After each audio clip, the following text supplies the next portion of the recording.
Okay जी, break से पहले हम क्वेश्चन 1 का डी कर रहे थे और इसमें हमारे पास जो ऑल्टरनेट हाइपोथेसिस था अब वो लेस देन की शेप में था। तो ये भी वन टेल टेस्ट का क्वेश्चन होगा फ्रॉम लेफ्ट साइड। तो हमने इसका step 1, step 2, step 3, step 4, step 5 complete कर लिया। 5 के अंदर हमने फॉर्मूले में वैल्यूज पुट करके उसको सॉल्व कर लिया। मेरे पास आंसर आ गया -2.11। ये मेरे पास आ गई z की कैलकुलेटेड वैल्यू। इसको हमने कैलकुलेट किया है। ओके, अब हम 6 स्टेप की तरफ आते हैं जिसमें हम अपने क्रिटिकल रीजन को जो है वो डिफाइन करते हैं। तो 6 स्टेप भी मैंने सॉल्व कर लिया था अभी ब्रेक में, आपके सामने ही है। तो हमारे पास जो रिजेक्शन रीजन होगा वो लेफ्ट साइड पे होगा, ठीक है, क्योंकि लेफ्ट साइड का वन टेल टेस्ट है। तो हमारा रिजेक्शन रीजन लेफ्ट साइड पे होगा। अल्फा हमारे पास 0.05 है, मतलब 5%। तो लेफ्ट साइड पे ये हमें 0.05 शो करेगा। अब मैं टेबल में जाकर 0.05000 इसको टेबल में देखूंगा। तो इस वैल्यू के ऊपर जो नियरेस्ट वैल्यू मुझे नजर आ रही है वो -1.64 नजर आ रही है, 0.0505। इस पॉइंट के ऊपर मुझे टेबल में 0.0505 मिल रहा है जो इसका नियरेस्ट है। तो इस पॉइंट को मैंने अज्यूम कर लिया, दैट इज -1.64। ठीक है, हम टेबल में जब एरिया तलाश करते हैं तो एग्जैक्ट मिल भी जाती है वैल्यू और कभी कभी एग्जैक्ट नहीं भी मिलती। तो जब एग्जैक्ट नहीं मिलती तो हम उसका नियरेस्ट फिगर उठाते हैं। तो मुझे इसका नियरेस्ट फिगर मिला है 0.0505। तो 0.0505 इस पॉइंट पे आ रहा है। तो इस पॉइंट को हम अज्यूम कर लेंगे -1.64। तो ये हमारी टेबलर वैल्यू हो गई, ये हमारी कैलकुलेटेड वैल्यू हो गई। अब हम अपनी कैलकुलेटेड वैल्यू को चेक करेंगे कि वो टेबलर वैल्यू से आगे आएगी या उससे पीछे आएगी। ये वाली वैल्यू जो है इस पॉइंट के आगे आएगा या पीछे आएगा, ये वाली वैल्यू। -2.11 -1.64 के बाद आएगा या पहले आएगा? जी, -2.11 -6.4 के 1.64 के बाद आएगा या पहले आएगा?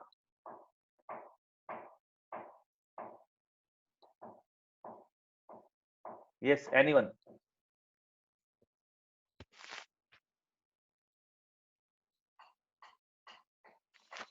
-2.11 -1.64 के बाद आएगा या पहले आएगा?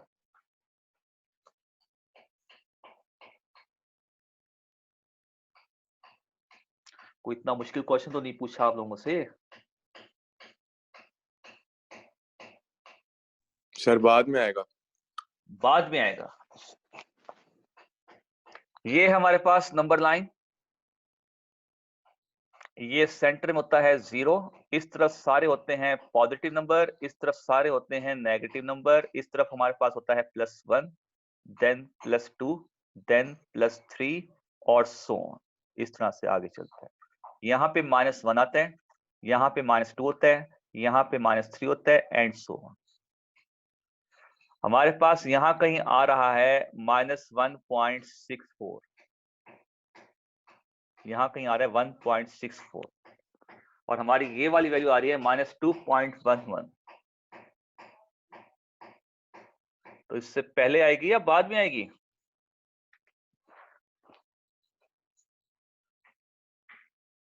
जी, -2.11 -1.64 के बाद आएगा या पहले आएगा?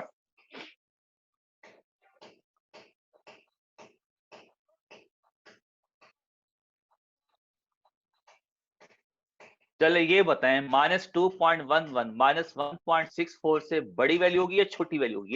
ये तो पता होगा ना आपको। ये वाली वैल्यू जो है ये बड़ी है या ये वाली वैल्यू से छोटी है, ये तो पता होगा ना आपको। चले बात को पहले को छोड़ दें आप। -2.11 इज ग्रेटर देन -1.64 और लेस देन -1.64। जी, लेस देन है। तो लेस देन फिर पहले आते हैं बाद में आते हैं? पहले आते हैं। तो पहले कौन सा रीजन, इस पॉइंट से पहले कौन सा रीजन है? Rejection reason. तो आपकी कैलकुलेट की वैल्यू जो है वो रिजेक्शन रीजन के अंदर आ रही है। H0 रिजेक्ट होगा, H1 एक्सेप्ट होगा। बाकी लोग भी देखें इस पॉइंट को। हमारी कैलकुलेट की वैल्यू जो है हमारी टेबलर वैल्यू से लेस है, लेस देन है तो वो उससे पहले आएगी, और उस टेबलर वैल्यू से पहले वाला जो रीजन है वो रिजेक्शन है, और इस पॉइंट के बाद वाला रीजन जो है वो एक्सेप्टेंस रीजन है। तो हमारी कैलकुलेट की वैल्यू जो है वो बाद में नहीं आ रही, पहले आ रही है। तो पहले हमारा है रिजेक्शन रीजन, हमारी कैलकुलेट की वैल्यू जो है वो रिजेक्शन रीजन के अंदर आ रही है, तो हम H0 को रिजेक्ट करेंगे और H1 को एक्सेप्ट करेंगे।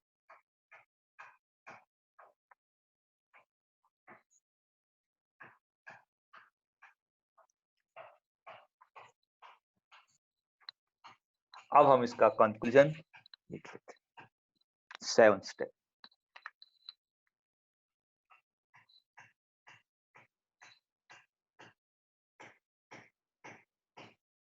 since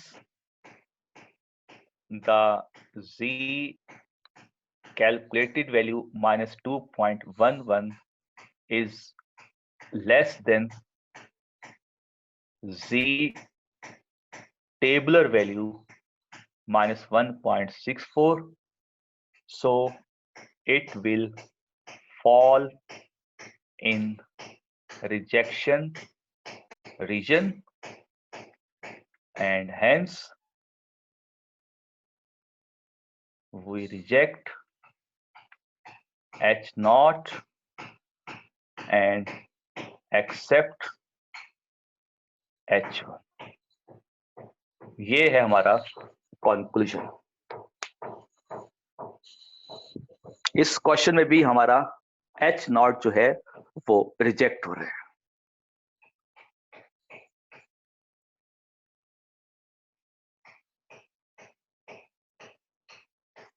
ठीक है जी, ये हमारा वन टेल टेस्ट का क्वेश्चन हो गया फ्रॉम लेफ्ट साइड। इससे पहले जो हमने प्रॉब्लम सॉल्व किया था वो भी वन टेल टेस्ट का था फ्रॉम राइट साइड। अब हम इससे नेक्स्ट प्रॉब्लम की तरफ आते हैं जिसमें हम एक टू टेल वाला क्वेश्चन जो है वो सॉल्व करते हैं। मतलब टू टेल टेस्ट के अंदर हम अपने प्रॉब्लम को कैसे देखें। अब हम एक क्वेश्चन उठाते हैं जिसमें टू टेल टेस्ट यूज हो रहा हो।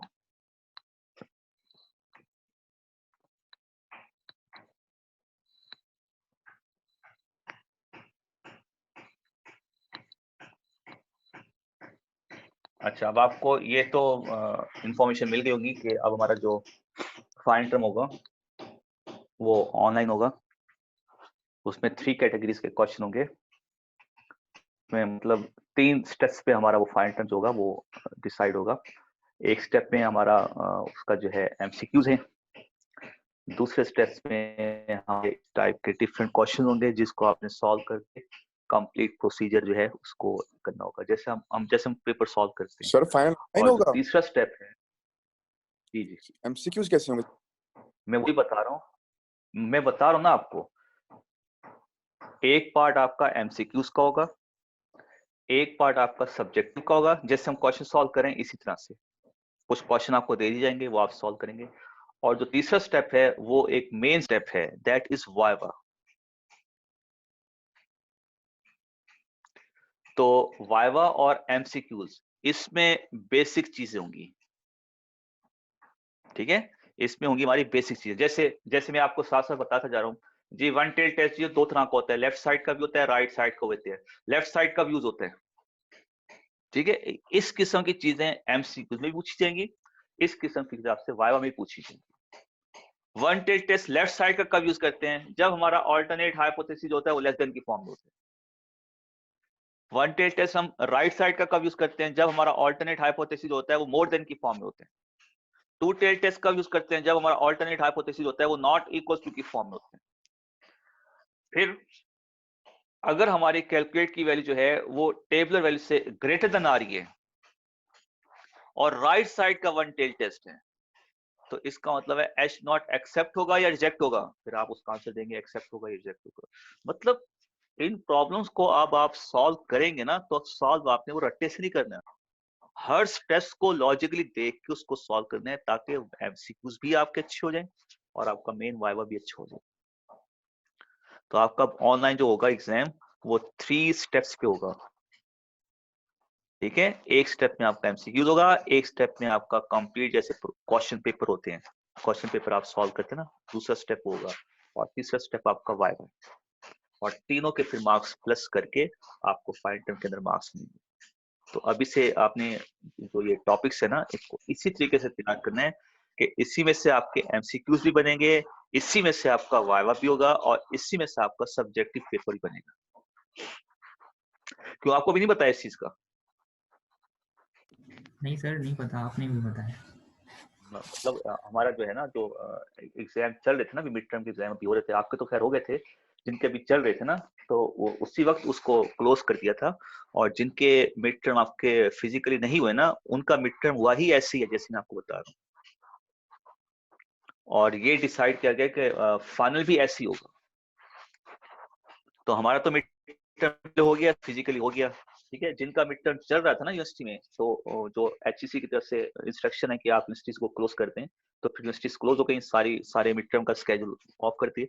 फिर उनका जो मिड टर्म लिया है, तो वो इन 3 स्टेप्स पे लिया गया जिनका रह गया था, और अब उन्होंने कहा है कि फाइनल टर्म भी हम इसी तरीके से अरेंज करें। तो अब ये है कि क्वेश्चन को आप जब भी सॉल्व करें, उसको एमसीक्यूज के रिस्पेक्ट से भी देखें और उसको वाइवा के रिस्पेक्ट से भी देखें। तो मैं तो आपको वैसे ही बता रहा हूँ हर चीज, ठीक है। तो आपने भी अब इसको इसी तरह से ही अपने माइंड में क्लियर करना है। ओके, फर्स्ट का हम बी पार्ट की तरफ आते हैं। हमारे पास एच नॉट गिवन है, mu is equal to 1024, and H1 है हमारे पास, mu is not equal to 1024, और उसके बाद हमारे पास x बार दिया हुआ है, दैट इज इक्वल टू 976। उसके बाद हमारे पास सिग्मा दिया हुआ है 60, और उसके बाद हमारे पास n दिया हुआ है 30। ये है हमारा प्रॉब्लम। इसके सॉल्यूशन में है, सॉल्यूशन के अंदर हम पहले इसका स्टेप 1 सॉल्व करते हैं। स्टेप 1 के अंदर हम डिसाइड करते हैं नल हाइपोथेसिस और अल्टरनेट हाइपोथेसिस को। नल हाइपोथेसिस आपका है 1024, और अल्टरनेट है हमारे पास mu is not equal to 1024। Step 2 की तरफ आएंगे। स्टेप 2 हमारा वही है, लेवल ऑफ सिग्निफिकेंस, वो उसने पहले से डिफाइन किया हुआ है 5%।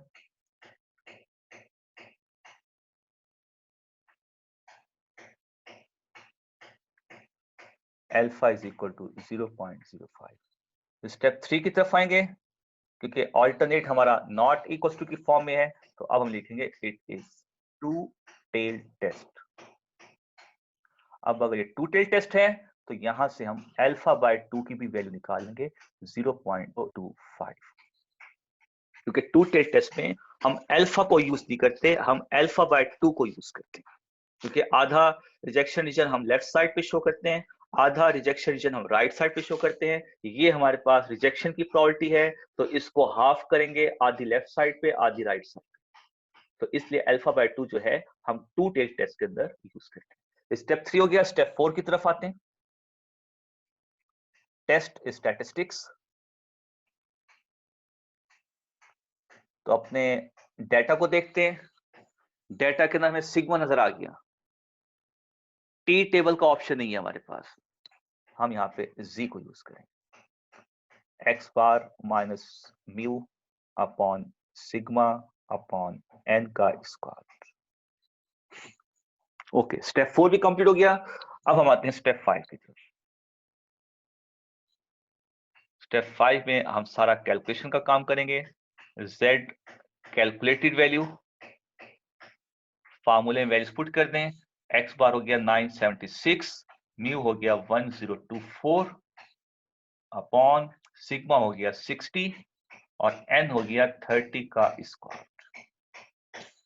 तो ये आपके पास आ गया 24 48 हो गया, माइनस 48 डिवाइडेड बाय 60 अपॉन 30 का ले स्क्वायर रूट। 30 का स्क्वायर रूट आपके पास आ गया 5.48, और 5.48 ऊपर जाके 48 से मल्टीप्लाई हो जाएगा।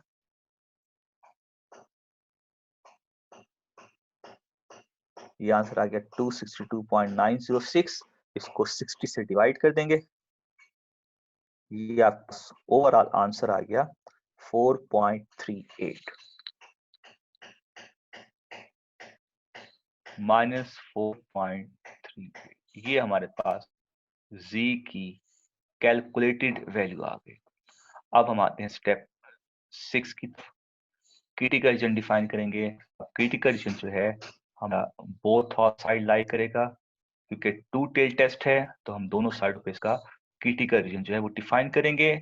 इस तरफ भी अल्फा बाय 2 होगा 0.025, इस तरफ भी हमारा अल्फा बाय 2 होगा 0.02500। अब ये वाला पॉइंट क्या होगा, z का टेबलर पॉइंट, और ये वाला पॉइंट क्या होगा, z का टेबलर पॉइंट।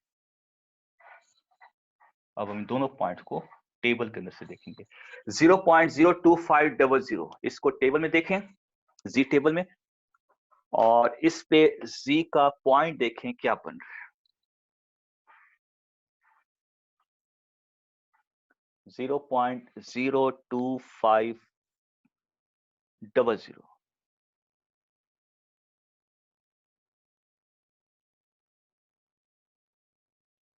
ये एग्जैक्ट वैल्यू आपको मिल रही है -1.96 पे, एग्जैक्ट वैल्यू।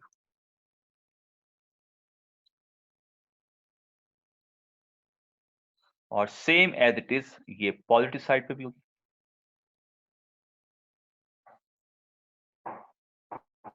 तो एक में आप लेफ्ट साइड पे उसी वैल्यू को नेगेटिव साइड से लिख दें और उसी को राइट साइड पे पॉजिटिव के साथ लिख दें, क्योंकि दोनों सेम है ना, अल्फा बाय 2 दोनों से वैल्यू सेम है।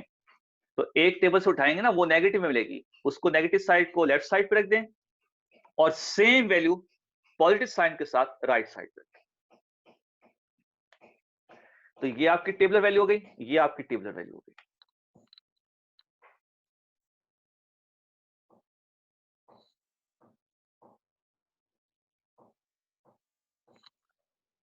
सर आपने टेबल में ये 0.025 की वैल्यू देखी है ना टेबल में, लेस देन वाले की जी, ये मोर देन वाले की है ठीक हो ना। गया। तो वो अगर मोर देन वाले की देखनी है तो पहले आप इसको इस साइड पे लेके आएंगे 1 में से माइनस करके, फिर उसको टेबल में देखेंगे। ये लेस देन की है, इसको डायरेक्ट टेबल में देखेंगे। इस पे जो भी आंसर आ रहा है नेगेटिव के साथ होगा, उसी को पॉजिटिव के साथ यहां लिखते हैं, उसको चेक करने की जरूरत नहीं है फिर। तो ये तो हमने पहले बताया है कि टेबल जो है वो आपको लेस देन का एरिया प्रोवाइड करता है, मोर देन का एरिया प्रोवाइड नहीं करता। तो लेस देन हमारे पास है, हम लेस देन को चेक करेंगे टेबल के अंदर, मोर देन को हम उसी वैल्यू को पॉजिटिव के साथ लिखते हैं। सिमेट्रिकल है ना, नॉर्मल सिमेट्रिकल। सिमेट्रिकल क्या होता है, जो पॉइंट इधर आएगा वही पॉइंट इधर आएगा, सिमेट्रिकल ही होता है। सिमेट्रिकल ग्राफ की डेफिनेशन ही होती है सेंटर में हाफ, जो पॉइंट इधर आएगा वही पॉइंट इधर आएगा, जो पॉइंट इधर आएगा वो पॉइंट इधर आएगा, जो पॉइंट इधर आएगा सेम पॉइंट यहाँ पे आएगा, जो पॉइंट यहाँ आएगा सेम पॉइंट यहाँ पे आएगा, जो पॉइंट यहाँ आएगा सेम पॉइंट यहाँ पे आएगा। इनके दरमियान डिस्टेंस इक्वल होगा, इसको हम सिमेट्रिकल कहते हैं। सिमेट्रिकल के अंदर आपका मीन, मीडियन, मॉड इक्वल होते हैं, इससे तो इक्वल होता है वो। तो जो पॉइंट आपका इधर होगा ना सेम पॉइंट इधर होगा, अगर वो नेगेटिव है तो ये पॉजिटिव हो जाएगा, क्योंकि सेंटर में 0 है, इस तरफ नेगेटिव, इस तरफ पॉजिटिव। तो जो वैल्यू नेगेटिव के साथ होगी वही वैल्यू यहाँ पे पॉजिटिव के साथ होगी। Wait a minute, I am coming.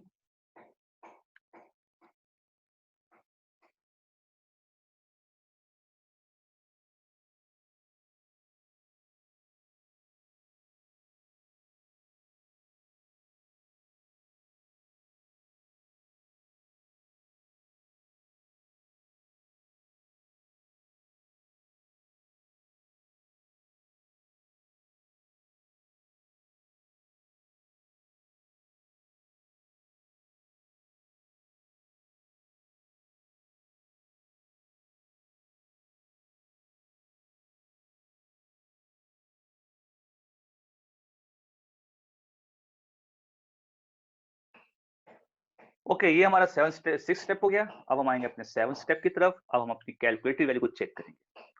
अगर ये है नेगेटिव तो इसको नेगेटिव से कंपेयर करेंगे, अगर ये है पॉजिटिव तो हम इसको पॉजिटिव के साथ चेक करेंगे। ठीक है, अभी हमारी कैलकुलेटेड वैल्यू नेगेटिव आ रही है तो हम इसको नेगेटिव के साथ कंपेयर करेंगे। तो अब हमारे पास ये आ रहा है -4, ये है -1।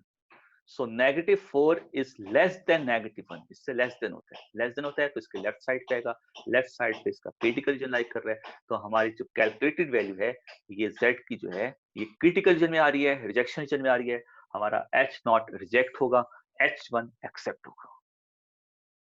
Since the calculated value is -4.38 is less than -1.96, so it will fall in the rejection region, and hence we reject H0 and accept H. अब आप इसका कॉन्क्लूजन लिख लें।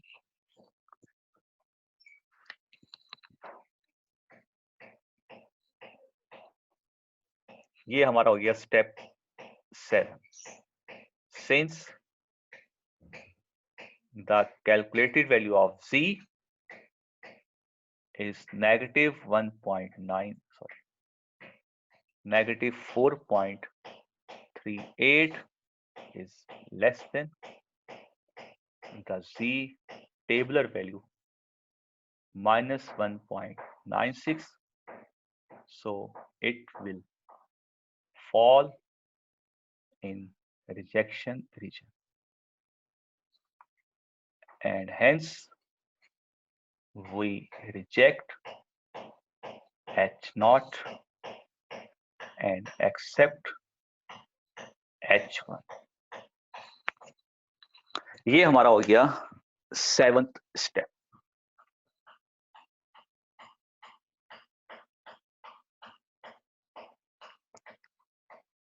तो A, B और D और CE इसके बाकी 2 पार्ट हैं, वो मैं आपको सेंड कर दूंगा क्वेश्चंस, तो इसके बाकी 2 पार्ट आप खुद कर लेंगे। ठीक है जी, ये आपका प्रॉब्लम हो गया। अब हम कुछ वर्ड प्रॉब्लम्स की तरफ आते हैं, कुछ वर्ड प्रॉब्लम सॉल्व करते हैं।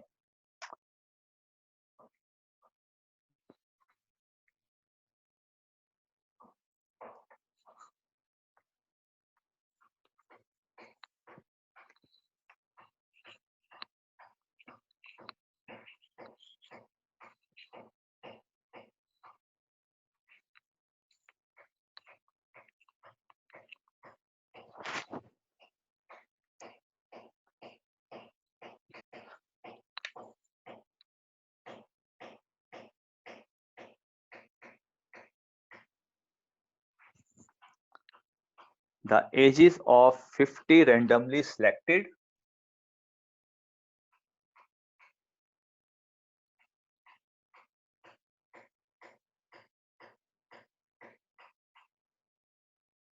students enrolled in an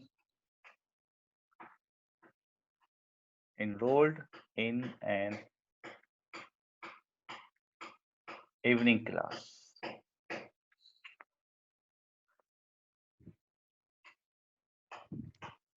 are obtained to test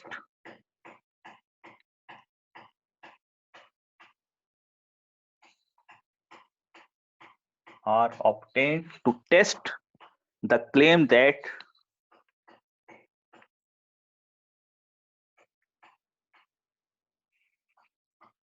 the mean age is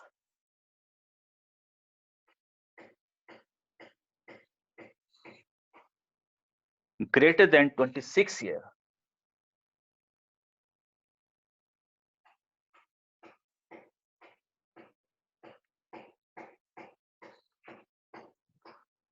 Does the sample mean of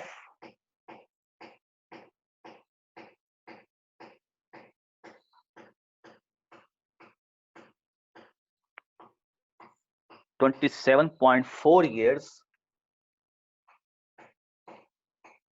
27.4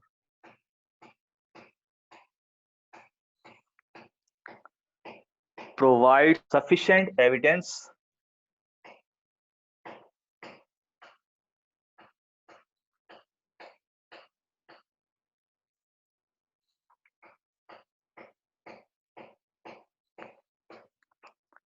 to reject the null hypothesis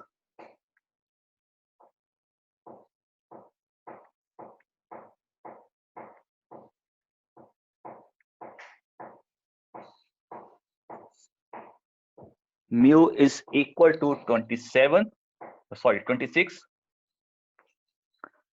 in favor of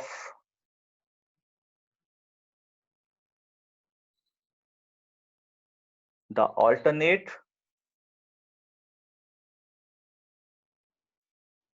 mu is greater than 26. Use alpha is equal to sigma. Use sigma is equal to 3 years with alpha is equal to 0.05. That is your problem. अब first of all तो हमने इस problem में ये देखना है कि हमने इसमें करना क्या है, तो वो तो उसने आपको बता दिया, test the claim. Test the claim, अब हमने इसको क्लेम को टेस्ट करते हैं। फिर नल हाइपोथेसिस नजर आ गया लिखा हुआ, ऑल्टरनेट हाइपोथेसिस नजर आ गया, तो हमने डिसाइड कर लिया कि ये प्रॉब्लम हमारा टेस्टिंग हाइपोथेसिस का है। मतलब पहले तो हम ये देखें ना, हमारे पास अगर कोई प्रॉब्लम सामने आता है तो पहले तो हम ये देखें ना कि इस प्रॉब्लम को हमने करना क्या है, इसमें प्रोबेबिलिटी कंप्यूट करनी है, इसमें हमने डिस्ट्रीब्यूशन डिफाइन है, इसमें हमने क्या करना है, इसमें हमने सैंपलिंग डिस्ट्रीब्यूशन बनाना है या सैंपल ड्रॉ करना है। मतलब पहले तो ये पता हो ना हमारे पास, क्वेश्चन पढ़ने के बाद हम डिसाइड करें कि हमने इसमें करना क्या है। तो हमें क्वेश्चन के अंदर कुछ की पॉइंट्स नजर आ गए, जैसे टेस्ट द क्लेम नजर आ गया, जैसे मैंने कहा ना कि कोई भी स्टैटिस्टिकल स्टेटमेंट हो जिसको हमने वेरीफाई करना हो, जिसको हमने टेस्ट करना हो, जिसको हमने प्रूव करना हो, वो हाइपोथेसिस होता है। इसका मतलब ये हमारा हाइपोथेसिस हो गया। हाइपोथेसिस जैसे जहन में आए तो हमारे पास नल और ऑल्टरनेट हाइपोथेसिस माइंड में आएंगे कि इस प्रॉब्लम में नल हाइपोथेसिस क्या होगा, ऑल्टरनेट क्या होगा, वो भी उसने आपको बता दिया कि नल हाइपोथेसिस आपने ये लेना है, ऑल्टरनेट आपने इसको उठाना है। तो अब हमारा प्रॉब्लम आसान हो गया, क्योंकि मैंने आपको बताया था कि टेस्टिंग हाइपोथेसिस में जो सबसे मुश्किल स्टेप होता है वो डिसाइड करना होता है कि नल और ऑल्टरनेट किसको लें। तो ये जो हमारे सामने प्रॉब्लम पड़ा हुआ है, इसमें नल हाइपोथेसिस उसने बता दिया है, ऑल्टरनेट भी बता दी, तो क्वेश्चन हमारे लिए आसान हो गया। अब बाकी चीजें, मतलब डेटा के अंदर और क्या चीज हमें बताई है, अब उसको हमने एक्सेस करते हैं। तो हम इस क्वेश्चन को स्टार्ट करते हैं। टाइम है अभी हमारे पास 5 मिनट है मीटिंग ऑफ होने में, तो 5 मिनट जितना भी कर सकते हैं कर लेंगे। तो अब हम इसको स्टार्ट करते हैं। हमारा पहला स्टेप, नल हाइपोथेसिस दिया हुआ उसने 26, ऑल्टरनेट भी उसने खुद आपको डिफाइन किया हुआ है ग्रेटर देन 26। स्टेप 2 पाएंगे, लेवल ऑफ सिग्निफिकेंस डिफाइन करेंगे, वो भी उसने आपको क्वेश्चन में बताया हुआ है कि आपने 0.05 उठाने। ये भी हो गया स्टेप 2। स्टेप 3 की तरफ आएंगे।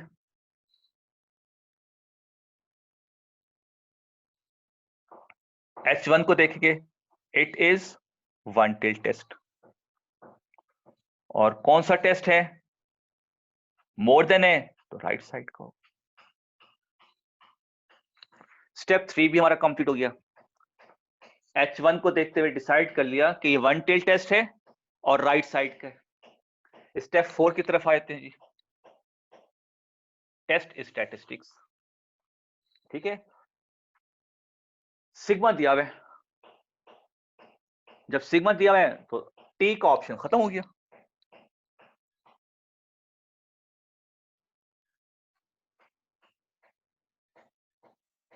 स्टेप 5 की तरफ आ जाएंगे।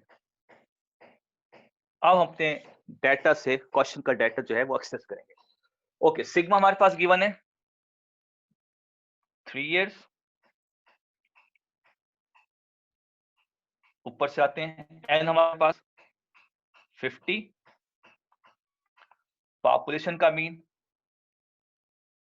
26, सैंपल का mean 27.4।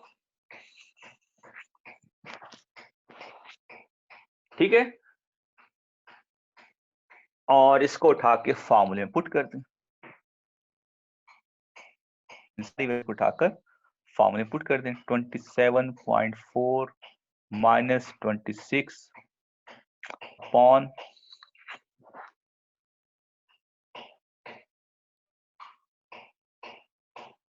Sigma 3 divide by n हो गया 50 का स्क्वायर रूट। यहां से आप निकाल लें z की कैलकुलेटेड वैल्यू को जी। 27 माइनस 26 ये हो गया 1.4।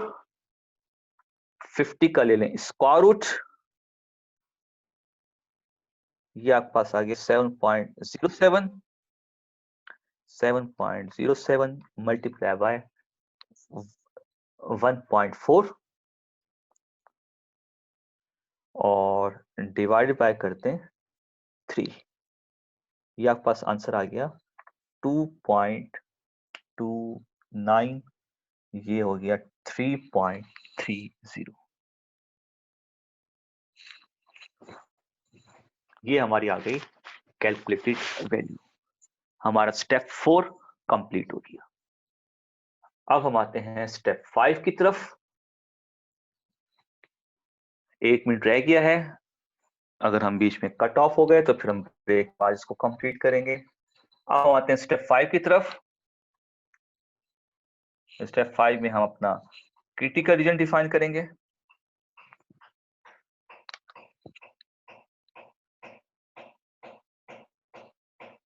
ये हमारा आ गया क्रिटिकल रीजन। राइट साइड का टेल टेस्ट है। यहाँ पे अल्फा है हमारे पास 0.05, तो ये हो जाएगा 1 माइनस अल्फा 0.95 हो जाएगा। 0.95 को हम टेबल में देखेंगे और टेबल में जाके यहाँ पे z का पॉइंट देखेंगे कि z की टेबलर वैल्यू यहाँ से क्या है।